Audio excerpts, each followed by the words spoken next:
जदि तुम जीवन खराब लोक न जीवे तेबे भल लोकों आगमन केबे भी हेबो नाही। ए दुनिया रे किए कौन करुछि काहींकी करुछि केमिति करुछि ए सब ठारू आपण जेते दूर रे रहिबे सेते खुशी रे रहि पारिबे। ए दुनिया रे जोश परी कोनोसी निया ही नाही, मूर्खता परी कोनोसी चालाकी ही नाही, घृणा ठारू बड़ कोनोसी राक्षस नाही, लोभ परी कोनोसी धार ही नाही, प्रसन्नतार कोनोसी मार्ग ही न थाए। बरं प्रसन्नता एक मार्ग अटे।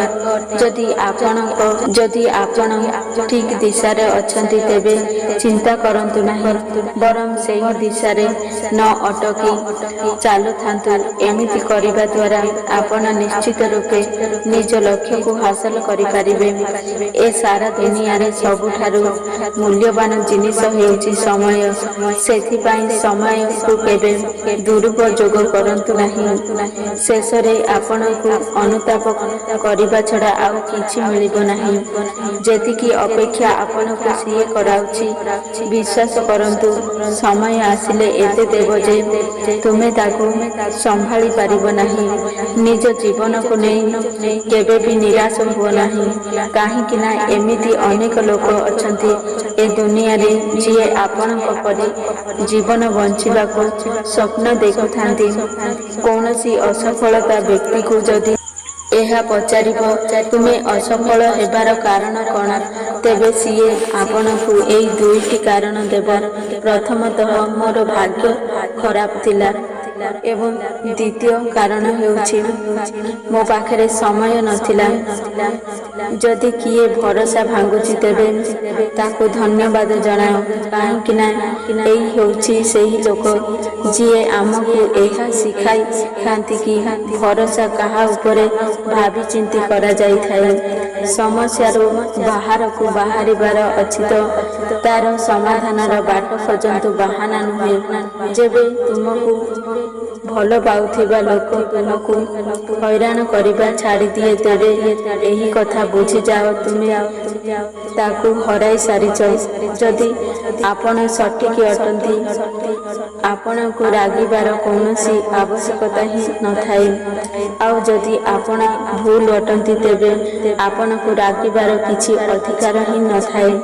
ଶ୍ରୀକୃଷ୍ଣ କହିଛନ୍ତି ଯେମିତି ପବନ ଗୋଟିଏ ଦିଗରେ ସମୟ ସମୟରେ ବଦଳି ଯାଇଥାଏ, ଠିକ୍ ସେହିପରି ମଣିଷର ଭାଗ୍ୟ ମଧ୍ୟ ସମୟ ସମୟରେ ବଦଳି ଯାଇଥାଏ।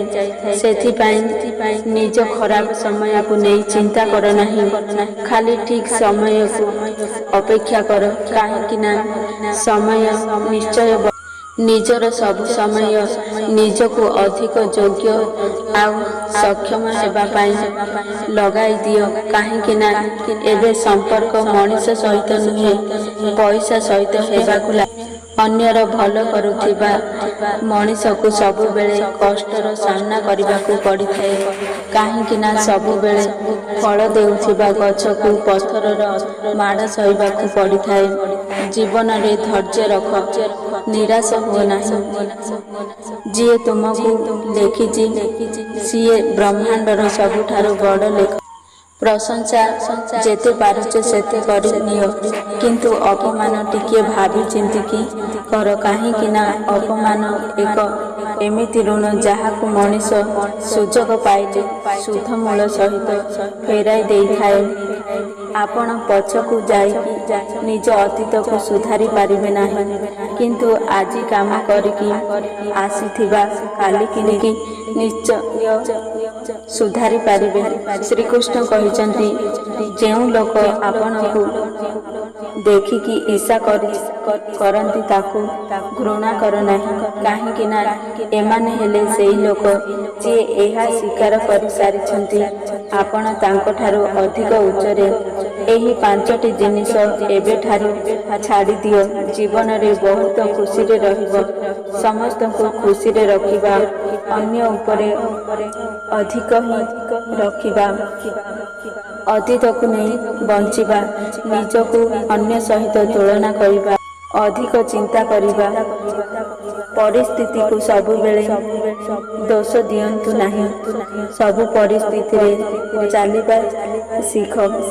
ଯଦି ତୁମେ ବାପା ମାଙ୍କର ହାତ ଧରିକି ରଖିଛ ତେବେ ଲୋକଙ୍କ ପାଦ ତଳେ ପଡ଼ିବାର ଆବଶ୍ୟକତା ପଡ଼ିବ ନାହିଁ। ଭୁଲ ହେଲା ପରେ ସାଥ ଛାଡ଼ିଦେବା ଲୋକ ଅନେକ ମିଳିଯିବେ। ଭୁଲ ହେଲା ପରେ ବୁଝେଇକି ସାଥ ଦେବା ଲୋକ ବହୁତ କମ୍ ମିଳିବେ। ସେମାନଙ୍କୁ ବି ସମ୍ମାନ କର ଯିଏ ବିନା ସ୍ୱାର୍ଥରେ ଆପଣଙ୍କୁ ଚାହୁଁଥାନ୍ତି, କାହିଁକି ନା ଏ ଦୁନିଆରେ ଧ୍ୟାନ ରଖିବା ବାଲା କମ୍, କଷ୍ଟ ଦେବା ବାଲା ଅଧିକ ଅଛନ୍ତି। ମୁଁ ଦେଖିଛି ଅନେକ ଥର ଏମିତି ହୋଇଛି ଯେତେବେଳେ କାହା ପାଖରୁ ସମ୍ପର୍କ ଭାଙ୍ଗି ଦେବାର ଥାଏ, ପ୍ରଥମେ ସେ କଥା ହେବା ବନ୍ଦ କରିଦେଇଥାଏ। ଶକ୍ତି ଆଉ ନିଷ୍ପତ୍ତି ଜୀବନ ନାମକ ଗଛର ଫଳ। ପରିବାର ଆଉ ମିତ୍ରତାର ମୂଳ ଅଟେ।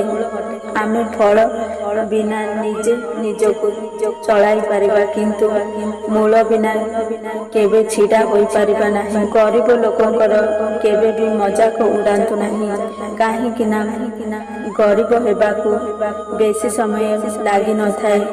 ଯଦି ମୋ ଭିଡ଼ିଓ ଆପଣମାନଙ୍କୁ ପସନ୍ଦ ଆସେ ତାହେଲେ ଭିଡ଼ିଓକୁ ଗୋଟେ ଲାଇକ୍ କରନ୍ତୁ ଏବଂ ଆମ ଚ୍ୟାନେଲକୁ ସବସ୍କ୍ରାଇବ୍ କରନ୍ତୁ ଏବଂ ସାଙ୍ଗମାନଙ୍କୁ ଅଧିକରୁ ଅଧିକ ସେୟାର କରନ୍ତୁ ଏମିତି ମୋଟିଭେସନ୍ ଭିଡ଼ିଓ ଦେଖିବା ପାଇଁ। ଜୟ ଜଗନ୍ନାଥ।